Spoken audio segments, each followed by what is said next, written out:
ఒక విషయం ఎప్పుడైనా గమనించారా? ప్రతి మనిషికి 24 గంటల సమయమే ఉంటుంది. ఒకరికి 10 గంటలు, ఒకరికి 8 గంటలు, ఒకరికి 30 గంటలు అలా ఉండదు కదా.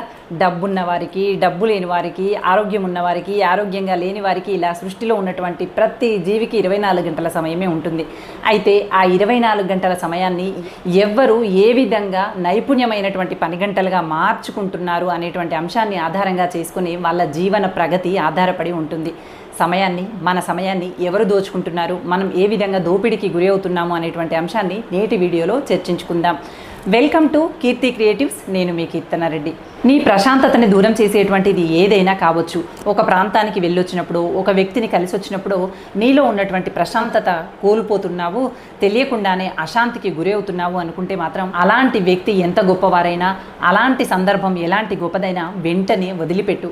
ఉన్నది ఒక్కటే జీవితం. నిన్ను నువ్వు మానసికంగా ఉద్ధరించుకోవడమే నీ జీవిత లక్ష్యం కావాలి.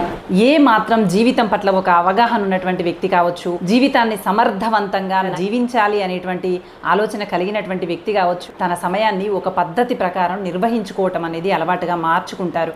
అలా మార్చుకోవాలి కూడా. అలా మార్చుకోకపోతే లేచామా, తిన్నామా, పని చేసుకున్నామా, 4 ముచ్చట్లు పెట్టామా, వాళ్ళతో సమయం గడిపామా, వీళ్ళతో సమయం గడిపామా, అనవసరమైనటువంటి చర్చలన్నీ ముందు వేసుకున్నామా, అందులో నుండి ఏదో ఒక మాట జారి ఒకరికొకరు గొడవ పడ్డామా, దానిలో నుంచి బాధను కొని తెచ్చుకున్నామా, దానిలో నుంచి విభేదాన్ని సృష్టించుకున్నామా, ఒకరికొకరు ఎడబాటు ధోరణిని పాటించామా, ఇదే జీవితంగా మారుతూ ఉంటుంది. ఇది నాణ్యమైనటువంటి సమయ నిర్వహణ విధానం కాదు. సమయాన్ని సరిగ్గా నిర్వహించడం ఎవరికైతే వస్తుందో వాళ్ళు క్రమక్రమంగా ఒక్కొక్క మెట్టు ఎదుగుతూ జీవితంలో ఉన్నతమైనటువంటి స్థానానికి చేరుకోవటమే కాదు, నలుగురికి ఆదర్శవంతమైనటువంటి జీవితాన్ని గడుపుతారు. ఇదే జీవితంలో ఇదే 24 గంటలు ఉన్నటువంటి వ్యక్తి గొప్ప వ్యక్తిగా ఎదుగుతాడు, ఆర్థికంగా ఉన్నతమైనటువంటి స్థాయికి చేరుతాడు. అదే 24 గంటలు ఉన్నటువంటి మరికొంతమంది మనుషులు రోజు రోజుకి దిగజారుతూ ఉంటారు. ఆ సమయాన్ని ఎలా నిర్వహించుకోవటమో తెలియక తబ్బిబ్బైపోతూ ఉంటారు. కొంతమందికి జీవితం చిన్నదిగా కనిపిస్తుంది, మరికొంతమందికి ఏంట్రా బాబు ఎన్నాళ్ళు ఈ బాధలు భరించాలి అన్నట్టుగా ఉంటుంది. అదే 24 గంటల సమయం ఒక వ్యక్తికి ఒకలా, మరో వ్యక్తికి మరోలా ఎందుకు అనిపిస్తుంది అంటే, సరిగ్గా సరైనటువంటి ప్రణాళికతో సమయాన్ని నిర్వహించుకోవటం వచ్చినటువంటి వాళ్ళకి జీవితం చిన్నదిగాను, సమయం సరిపోనట్టుగాను కనిపిస్తుంటుంది. ఎందుకంటే ప్రతి నిత్యం వాళ్ళ దగ్గర ఆ 24 గంటల ప్రణాళిక సిద్ధంగా ఉంటుంది. ఏ ప్రణాళిక లేనివారు, సమయ నిర్వహణ తెలియని వాళ్ళు, సమయాన్ని నాణ్యతాపూర్వకంగా మార్చుకోవటం తెలియనటువంటి వాళ్ళు ఏం చేస్తారు అంటే ఊరికేనే పొద్దుపుచ్చుతూ ఉంటారు. పొద్దుపుచ్చటం అంటే మీకు తెలిసే ఉంటుంది. ప్రతి చిన్న పనిని సాగదీస్తూ చేయటం, అనవసరమైనటువంటి చర్చలు చేయటం, అనవసరమైనటువంటి అంశాల గురించి ఎవరి గురించో ఏదో మాట్లాడుతూ రోజును మొత్తం అలా గడిపేస్తూ ఉంటారు. ఇది కాదు. మీ సమయాన్ని నైపుణ్యవంతంగా మార్చుకోండి. చూడండి, మీరు సెల్ ఫోన్లో గంటలు మీ సమయాన్ని వృధా చేస్తూ ఉన్నారే అనుకోండి, అది ఏమవుతున్నట్టు? మీ సమయాన్ని అవతలి వారు పెట్టుబడిగా తీసుకుంటున్నారు. మీరు కనుక ఎంతసేపు చూడగలిగితే అంతసేపు మీ సమయాన్ని వాళ్ళు హరిస్తే టీఆర్పీ రేట్లు అనేవి పెరుగుతూ ఉంటాయి. అంటే మీ సమయాన్ని వాళ్ళు హరిస్తున్నారనే కదా. ఎంత పెద్ద మీటింగ్ జరుగుతున్నప్పటికీ కూడా అక్కడ కనుక జన సందోహము, జనబలము లేకుండా ఏ మీటింగ్ కూడా సక్సెస్ కాదు. అంటే ఏంటి? ఆ వ్యక్తులే కాదు, ఆ వ్యక్తుల యొక్క సమయం కూడా అక్కడ అవసరం. ఆ మీటింగ్ సక్సెస్ అయింది, ఆ మీటింగ్ విజయవంతమైంది అని చెప్పాలి అంటే ఏం జరగాలి? మనము మన జీవితంలో ఉన్నటువంటి సమయాన్ని ఆ సభ కోసం కేటాయించాలి. ఒక సినిమా విజయవంతంగా ముందుకు సాగాలి అంటే ఏం జరగాలి? మనము మన జీవితంలో ఉన్నటువంటి సమయాన్ని ఆ సినిమా కోసం వెచ్చించాలి. ఇలా ప్రతి విషయం వెనుక సమయం అనేది దోపిడీకి గురి అవుతుంది.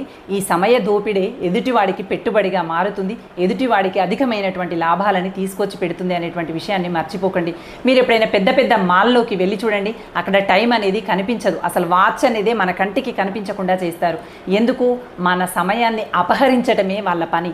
మనం ఎంతసేపు అందులో ఉండగలిగితే, ఆ చక్కగా ఏసీ గదులు ఉంటాయి, అందులో మనం ఎంతసేపు గడపగలిగితే అంతగా ఇంకా వాటి పట్ల ఆకర్షితులమవుతూ కొనాలనేటువంటి భావన మన మనసులో పడిపోతుంది. మన దగ్గర డబ్బులు ఉన్నాయా? వెంటనే కొనేస్తాము. మన దగ్గర డబ్బులు లేవా? మళ్ళీ వచ్చినప్పుడు కొనాలి అని చెప్పి గట్టిగా ఫిక్స్ అయిపోయి వస్తూ ఉంటాము. ఇలా మనకి తెలియకుండానే మన సమయాన్ని గంటలుగా ఏసీ గదుల్లో మనకి తెలియకుండానే మన సమయాన్ని హరిస్తూ ఉంటారు. ఇలా మనకు తెలియకుండానే మనము దోపిడీకి గురి అవుతూ ఉంటాము. మీరు ఒక్క మాట గుర్తుపెట్టుకోండి, సమయం అనేది చాలా విలువైనటువంటిది. ఒక్కసారి కోల్పోయినటువంటి సమయాన్ని మళ్ళీ తీసుకురాలేము. ఏదైనా తీసుకురాగలుగుతామేమో కానీ సమయాన్ని ఒక్క అర సెకండ్ కూడా తిరిగి తీసుకురాలేము అనేటువంటి విషయాన్ని గుర్తుపెట్టుకోండి. కాలం హరించబడుతుంది, కాలాన్ని హరించేటువంటి వాడు కాలహరుడు అని చెప్తూ ఉంటాం. ఈ హరించబడుతున్నటువంటి కాలాన్ని నువ్వు ఎంత సమర్థవంతంగా ఉపయోగించుకోగలిగితే నీ అవసాన దశ, నీ జీవితం అంతా కూడా అంత సమర్థవంతంగా ముందుకు సాగుతుంది. సమయాన్ని సరిగ్గా సద్వినియోగపరచుకోవటం అంటే ఏంటి? నా టైం నేనే కేటాయించుకుంటాను, ఎవరి దగ్గరికి వెళ్ళను, ఎవరి దగ్గర అచ్చటా ముచ్చటా పెట్టను, కేవలం సెల్ ఫోన్ చూసుకుంటూ కూర్చుంటాను అంటే ఆ సమయాన్ని సద్వినియోగం చేసుకోవటం అవుతుందా చెప్పండి? అస్సలు కాదు. కానీ ఒకవేళ నువ్వు అదే సమయాన్ని సెల్ ఫోన్ చూస్తూ నీకు పనికొచ్చేటువంటి విషయాలను కనుక నేర్చుకోవటం కోసం ఉపయోగించుకుంటే అప్పుడు ఆ సమయాన్ని నాణ్యమైనదిగా, సమర్థవంతమైనదిగా లెక్కించవచ్చు. అలా కాకుండా ఎంటర్టైన్మెంట్ కోసమో, సంతోషం కోసమో, సమయాన్ని వృధా చేయటం కోసమో కనుక నువ్వు సమయాన్ని వెచ్చిస్తూ ఉంటే నువ్వు సమయ దోపిడికి గురి అవుతున్నావు, నీ సమయాన్ని అవతలి వ్యక్తి హరిస్తున్నారు అనేటువంటి విషయాన్ని గమనించుకో.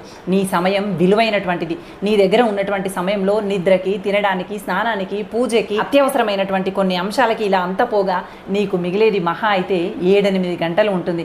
ఆ 7-8 గంటల సమయాన్ని కనుక నువ్వు నాణ్యతాపూర్వకమైనటువంటి సమయంగా నీ సమయాన్ని గడుపుకోగలిగితే ఖచ్చితంగా నీ జీవితంలో నెమ్మదిగా ఉన్న స్థాయి కన్నా మరింత గొప్ప స్థాయికి చేరుకోగలుగుతావు. అలా కాకుండా వాళ్ళు ఎవరో పిలిచారు, కాసేపు షాపింగ్కి వెళ్ళొద్దాము, ఇక్కడ ఎవరో కొత్త బట్టలు కొనుక్కున్నారట, కాసేపు చర్చిద్దాము, ఇక్కడ ఏదో చిన్నపాటి మీటింగ్ ఉందంట, అక్కడ వెళ్ళొద్దాము అంటూ ఇలా సమయాన్ని వృధాగా అనవసరమైనటువంటి చర్చలతో, అవసరం లేనటువంటి అంశాలతో సమయాన్ని వృధా చేసుకుంటూ ఉంటారు. కొన్ని కుటుంబాలలో ఎంత చిత్రమైనటువంటి సంఘటనలు ఉంటాయంటే, భార్యాభర్తలు ఇద్దరు ఉన్నారనుకోండి, ఒకవేళ భర్తకి సమయ నిర్వహణ వస్తే భార్యకి సమయ నిర్వహణ రాదు.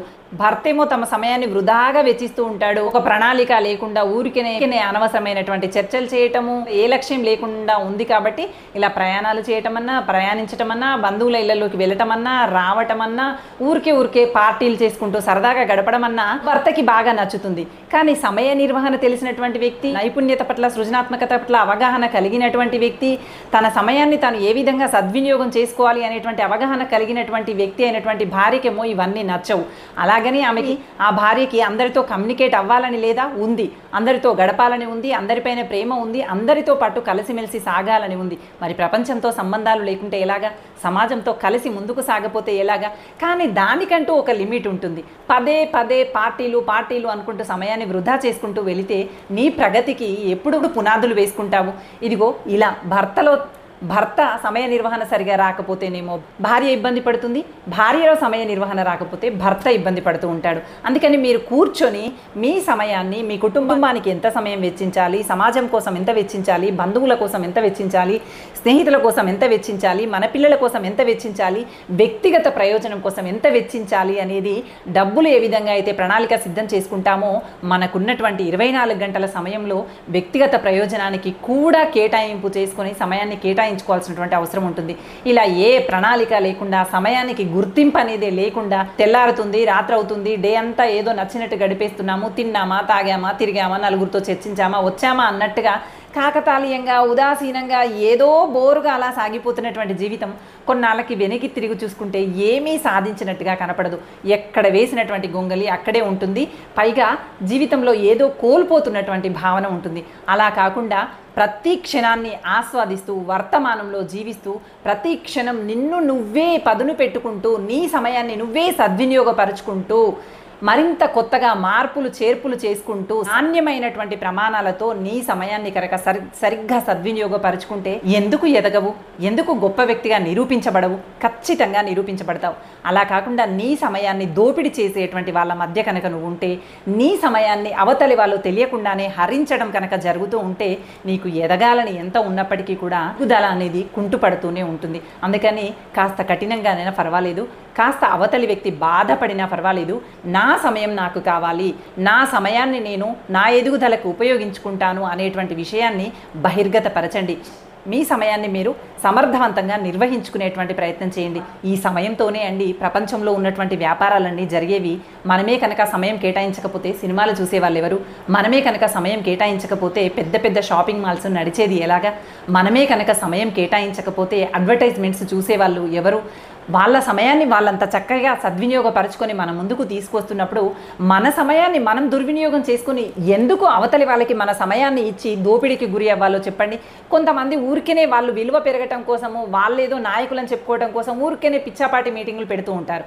ఆ మీటింగ్లకి జనసందోహం అవసరం కాబట్టి పిలిచి మన సమయాన్ని అక్కడ వృధా చేస్తూ ఉంటారు.